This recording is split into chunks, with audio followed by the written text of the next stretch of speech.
இன்று அழகுத்தமிழ் கவிதை கழகம் பௌர்ணமியை முன்னிட்டு கிரிவல பாதையில் வலம் வந்து கொண்டிருக்கும் தருணங்களில் இந்த உலகில் ஒரு ரூபாய்க்கு மதிப்புகள் என்ன என்று இருக்கின்றதா என்று இருந்து கொண்டிருக்கும் நிலைகளில் ஒரு ரூபாய்க்கு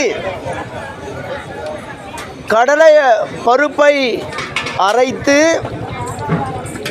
எண்ணெய் சட்டியில் வைத்து நெருப்பை பற்ற வைத்து ஒரு 4-5 பேர் இந்த தொழிலை நான் ஒவ்வொரு மாதம் வரும்பொழுதும் இதுபோல் செய்து கொண்டிருக்கிறார்கள். ஒரு ரூபாய்க்கும் இங்கு உலகில் மதிப்புள்ளது என்பதற்கு திருவண்ணாமலை கிரிவல பாதையில் அடி அண்ணாமலையர் அருகாமையில் இந்த கடை இயங்கிக் கொண்டிருக்கின்றது.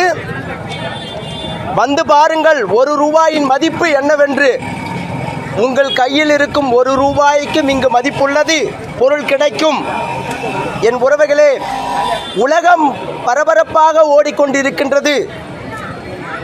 100 ரூபாய் முழுமை பெறும் என்றால் 99 ரூபாயுடன் 1 ரூபாய் சேர்ந்தால்தான் அது 100 ரூபாயாக முழுமை பெறும்.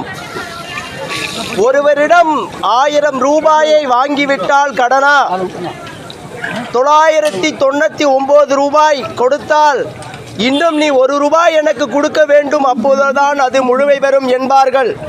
அதுபோல் 1 ரூபாய்க்கும் ஒரு மரியாதை கொடுத்து உலகில் ஒவ்வொரு ரூபாய்க்கும் மரியாதை இருக்கின்றது என்று நிரூபித்துக் கொண்டிருக்கிறார்கள் இந்த கடைக்காரர்கள். இன்றளவும் உலகை நாம் மரியாதை என்னவென்று நமக்கே தெரியாது. இந்த வாழ்நிலைகளில் பரபரப்பாக ஓடிக்கொண்டிருக்கிறோம்.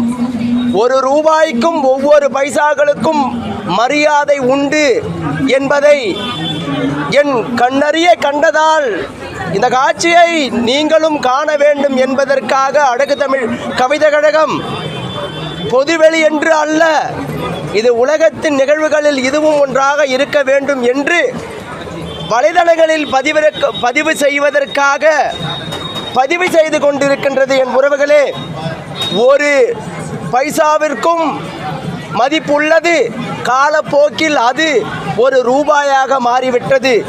இன்று அந்த 1 ரூபாய்க்கும் மதிப்பில்லாத போய்விட்டதோ என்று நினைக்கும் தருணங்களில்தான் என் கண்களுக்கு இதுபோல் 1 ரூபாய்க்கும் மதிப்புள்ளது, ஒரு பொருள் உள்ளது என்று உணர்ந்தது போல் இருந்தது. நானும் அதை உணர்ந்து இந்த உலகறியும் செய்ய வேண்டும் என்பதற்காக இதை பதிவு செய்து கொண்டிருக்கின்றேன்.